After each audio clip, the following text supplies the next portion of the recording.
सुप्रभात साथियों, नमस्कार। जय जय बुंदेलखंड, जय वीर भूमि महोबा। आज हम आपका देखो बुंदेलखंड के सबसे महत्वपूर्ण तीर्थ के बारे में बताने वाले हैं।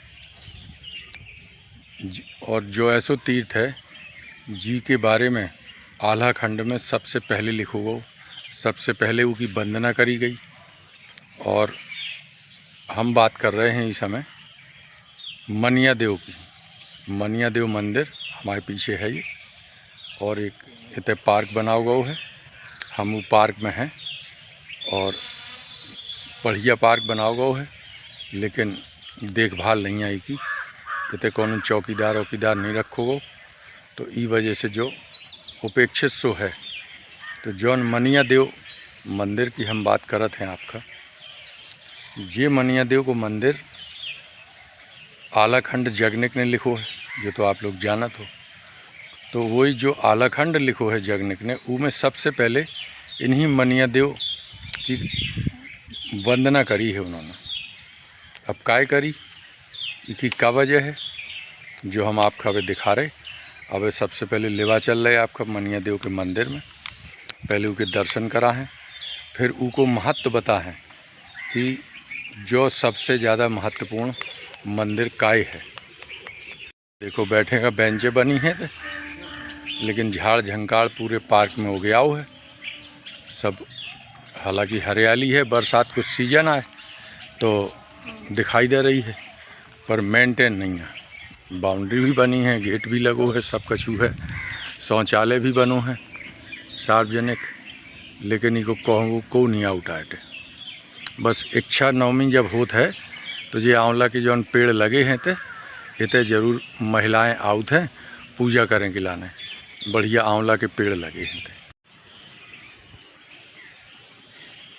जो देखो, जो ही मंदिर आए सामने दिख रहा हो, जो मनिया देव को मंदिर आए, मदन सागर बगल में है, वही के तट पे है जो। और इसकी खासियत हम बाद में बताएं, पहले तो एक और बहुत महत्वपूर्ण चीज़ है कि वो नारियल की जटा लगी है, और जो एक खम्बा लगो है, जो खम्बा लगो है, इसके बारे में इसका खात है आल्हा दीवट, यानी इनमें आल्हा जो है दीपक रखो करती। तो जो उन्हीं को खम्बाए और इसका जो है पूजा करत हैं लोग बाग।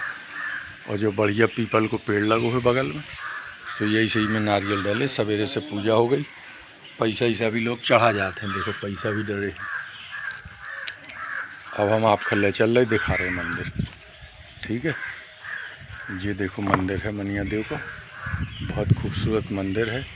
और जो समझ लो वही समय को आए चंदेल कालीन, जब चंदेल राज्य की स्थापना भई थी 831 ईस्वी, यानी करीब 1300 साल पुराना मंदिर है जो है ना।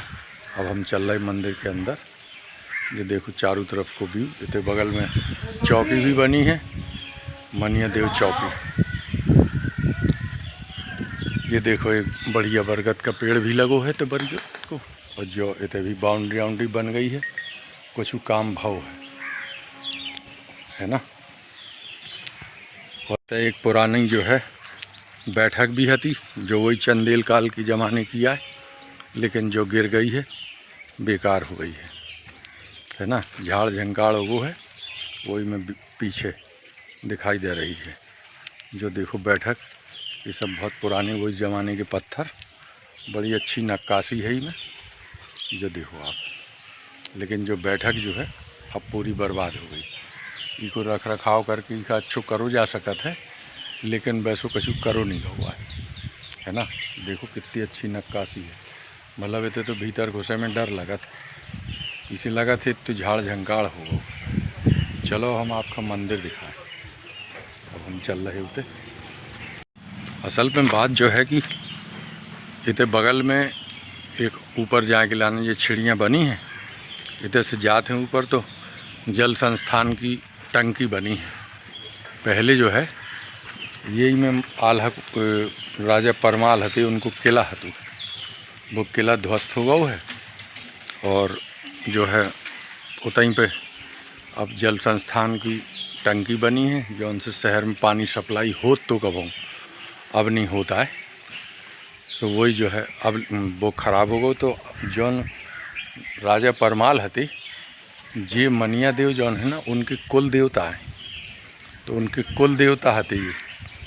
तो कुल देवता उनने बगल में मंदिर बनवाओ तो अपने किला के और इनकी पूजा करते। तो देखो जो लिखो मनिया देव मंदिर। आओ भीतर चला थे। चलो डॉक्टर साहब जय हो। ये देखो हम अंदर आ गए मंदिर के। शर्मा जी को जय हो जय हो जय हो। ये देखो यही है मनिया देव हमारे, है ना। इनको ये कुल देवता है, चंदेल वंश के कुल देवता। अब कुल देवता काय है, कैसी वजह है, जो हम आपका वे सब पता है। शर्मा जी देखो यहाँ के पुजारी हैं और पूजा कर रहे हैं। बाकी ये सब उसी समय को मंदिर आए पुरानो। जय हो, ओम नमः शिवाय। ये देखिए यहाँ की सब बहुत खूबसूरत खम्भे बने हैं, है ना। ये देखिए जय हो जय हो मनिया देव। ये देखो तुलसी का बढ़िया पौधा लगा है।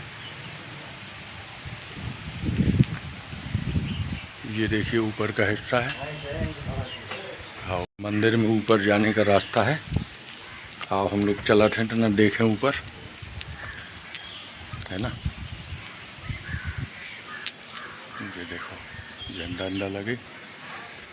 आओ तना और ऊपर देखे आए। बहुत पुराना मंदिर है जो 1200-1300 साल पुराना मंदिर है। अभी को महत्व को समझ सकत। अबे तो को बहुत कम लोग आउट हैं पूजा पाठ करन, है ना। बहुत कम लोग आउट हैं।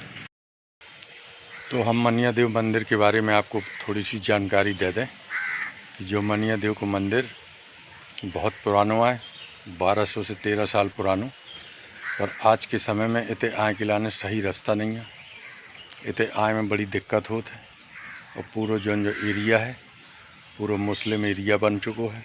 उतनी पूरी मुस्लिम बस्ती के बीच में है जो मंदिर। और एक ही खासियत जो हम बता रहे थे कि मनिया देव कुल देवता थे और इनको ओरिजिनल नाम है तो मणिदेव। ये यक्षों के राजा थे और तो मणिदेव से मनिया देव बने हैं। तो इनकी खासियत जो थी वो ये थी कि जो मणिदेव हते उनको एक मंदिर बनो है छतरपुर से पन्ना रोड पे एक चंद्रपुर गांव है। वो तो एक पहाड़ है, वो पहाड़ के ऊपर एक किला बनो है, वो कहा थे मनियागढ़ को किला। तो जब चंदेल राजा इतने आई तो वे अपने साथ यही मूर्ति ले आए थे, स्थापना करी उनने। और तब से जो मूर्ति तई है तो 831 ईस्वी ऐसे प्रारंभ हुआ उनको शासन। तब से मनिया देव इतनी पे हैं। अब इन मनिया देव के बारे में जो हमें जानकारी है वो जो है कि मनिया देव मणिदेव काय कही जाती। कैसे महोबा के राजन के चंदेल राजन के पास एक पारसमणि हती। और पारसमणि कहूँ ना हती, केवल इतनी हती इतनी के राजन के पास। वो जौन मणि हती वो मणि उन्हें मणिदेव जौन जो मनिया देव कहलाऊ थे इन्हीं ने दी थी। और ये यक्षन के राजा थे।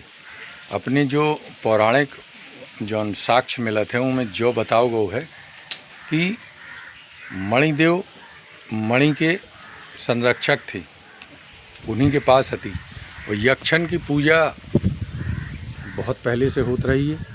ईसा से पहले से मणि क्या नाम है यक्ष की पूजा यक्ष की होती थी। जैसे हमारे गोरखगिरी में एक ऋषि बेताल हैं जिन्होंने पूरा गोरखगिरी सजाओ है, वे भी यक्ष थे।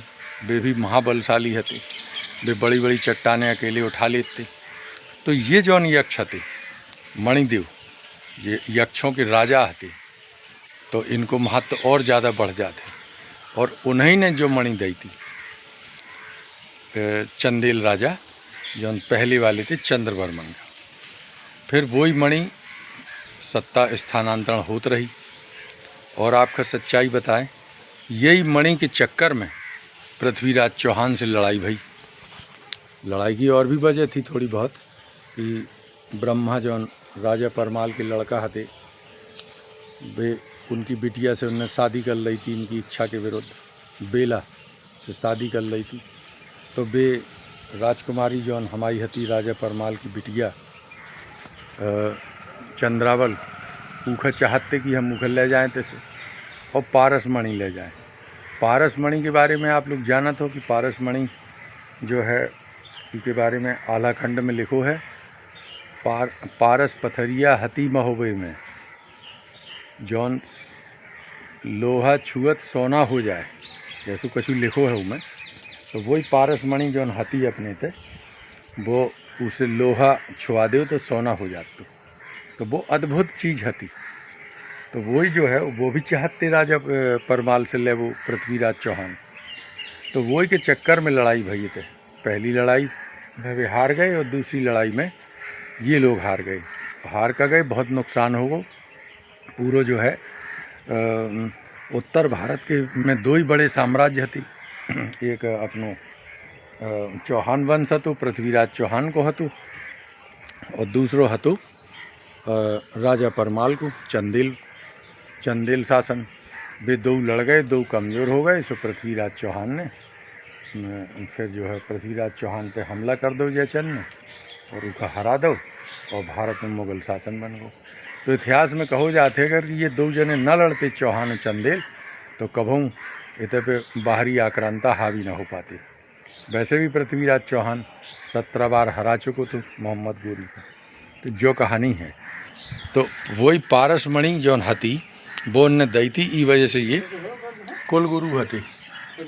और चलो कुलगुरु हटे, उनके कुलगुरु का कुल देवता तो मनिया देव ऐसे हैं।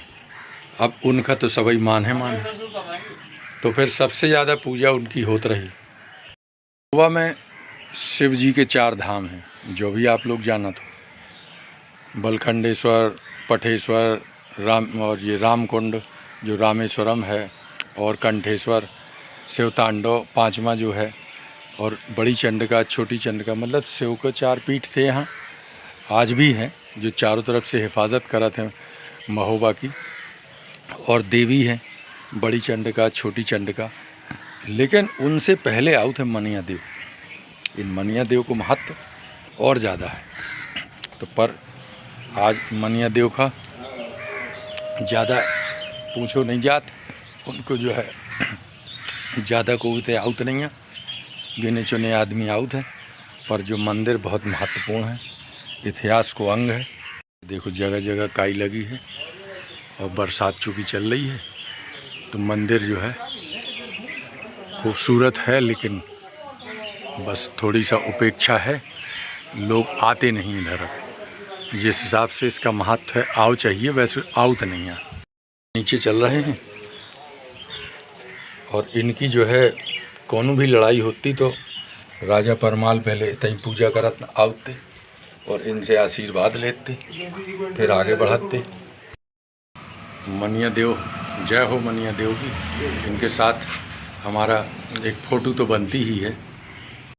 देखिए अब हम जो है मंदिर में बैठे हैं और हमारे यहाँ के जो मुख्य पुजारी हैं हमारे संजय शर्मा जी, हम इस मंदिर की महिमा के बारे में थोड़ा उनसे पूछते हैं, वो बताएंगे। जी शर्मा जी, जय हो मनिया देव की।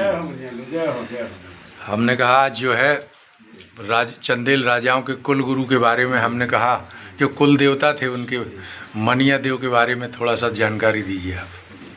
ये मनिया देव जो है ये राजा परमाल के किले पे मनिया देव बाबा स्थित है। ये जितनी ये है अपना ये क्षेत्र, ये राजा परमाल का किला था जी। और आला उदल जो यहाँ पर आके इनकी पूजा करते थे, चंदेलों के कुल गुरु थे, ये कुल देवता थे जी। तो ये मनिया देव बाबा लगभग 950 वर्ष हो गया। ये उसी समय का मंदिर है ये। और आला उदल जो भी पूजा करते थे, आला उदल इन्हीं मनिया देव बाबा की पूजा करके बामनगढ़ की विजय किया उन्होंने। और जो ये क्या नाम नहीं आ रहा इनका, जो भी बाहर से श्रद्धालु आते हैं, बहुत दूर से श्रद्धालु जो भी मनोकामना करते हैं बाबा उनकी पूर्ण करते हैं। बिल्कुल बिल्कुल। तो ये पुराना मंदिर है और ये बाबा बड़े वो हैं, दयालु हैं, जो बिल्कुल बिल्कुल बहुत ही सिद्ध स्थान है जी। चंदेलों के कुल देवता है। कुल देवता है जी जी जी, धन्यवाद। जय हो जय हो। तो वो जो पारसमणि थी वो कहाँ गई, उसका क्या हुआ बाद में, ये भी दास्तान आपको बतानी ज़रूरी है कि राजा परमाल के ऊपर जब 1182 में पृथ्वीराज चौहान ने हमला किया तो फिर पारसमणि इन्होंने राजा परमाल ने कीरत सागर में फेंकवा दी, इसलिए कि कहीं ऐसा ना हो कि वो पृथ्वीराज के हाथ लग जाए। तो इन्होंने कीरत सागर सरोवर में फेंकवा दी और बाद में ये बात अलग है कि उसका कहीं से कुछ पता नहीं चल पाया, बाद में खोजी गई और राजाओं के समय, लेकिन वो नहीं मिल पाई। तो पारसमणि चंदेल राजाओं के पास थी और उसको जो है पृथ्वीराज चौहान लेना चाहता था, राजा परमाल ने उसे नहीं दी और कीरत सागर में फेंकवा दी थी। तो ऐसी महिमा है मनिया देव की।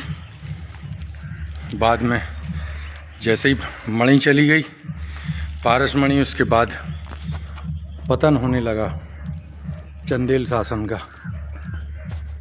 इसे ऊपर जाना है, इतनी वो टंकी बनी है। हाँ हो तो राजा परमाल इतनी से बैठ के बढ़िया मदन सागर को नज़ारो लेते। ये देखिए आप मदन सागर देख लो, जो पूरा हरो हरो दिख रहा है, बीच में पानी, सब पूरे में जल कुंभिया भरी है। और जो खकरा मठ जो एक शिवालय है, तो जो बहुत तालाब के बीच में है, तो बहुत खूबसूरत स्थान है। की हालत ख़राब है, जो बगल में मझारी थी और जहाँ किलाने जो तो वो बर्बाद हो गया है। और जब पीछे गोरखगिरी पहाड़ दिख रहा है, गोरखगिरी पर्वत, जहाँ पे गुरु गोरखनाथ रहते, आल्हा के गुरु हते भी, जिनसे बाद में आल्हा ने संन्यास ले लो। तो इधर ये देखिए हम दिखा रहे हैं, ये वाटर टैंक बन गए हैं बड़े बड़े, ये देखिए आपको दिख रहे हैं। इसी में पानी का शोधन होता है और शहर में सप्लाई यही से होता है। ये पूरा जल संस्थान का एरिया। जय जय भोलेनाथ। ये देखो पूरा नज़ारा आपका दिखा दो हमें। ये देखो सब पूरा जो है चारों तरफ मकान ही मकान हो गए पूरा। देखो जो सब इलाकों बन गए है, किला ख़त्म हो गया है और ये सब बस्ती पूरी बगल तक बसी हुई है। देखिए ये तालाब दिखाई दे रहा है, कीरत सागर झील हमारी, सॉरी मदन सागर झील दिखाई दे रही है। वो पूरे में जल कुंभी पटी पड़ी है, पानी दिखाई नहीं रहा हमें। तो हम आपका दिखा दिए मनिया देव के बारे में बताओ अब है, और हमने आपका बताओ है राजा परमाल को किला जौन ख़त्म हो गो वो हमने दिखा दो आपका। और पीछे देखो मदन सागर भी दिखा दो आपका। तो जो एक बहुत महोबा को जौन इतिहास है ना, उस बहुत महत्वपूर्ण जगह है। जो बस जो बात अलग है कि अब नई पीढ़ी कछु जानबो नहीं चाहत, न कछु देखबो चाहत, न कछु समझबो चाहत कि हमारे पुरखन ने कैसी लड़ाई लड़ी थी, कितो संघर्ष करो तो कैसे मतलब इतने को नाम रोशन करो तो और का हासिल करो तो। देखो मशीनें सब लगी हैं, लेकिन चूँकि मदन सागर में झील में पानी नहीं है, इसे अब इनको काम नहीं हो पा रहा। शहर में जो जल सप्लाई है वो इसे नहीं हो रही।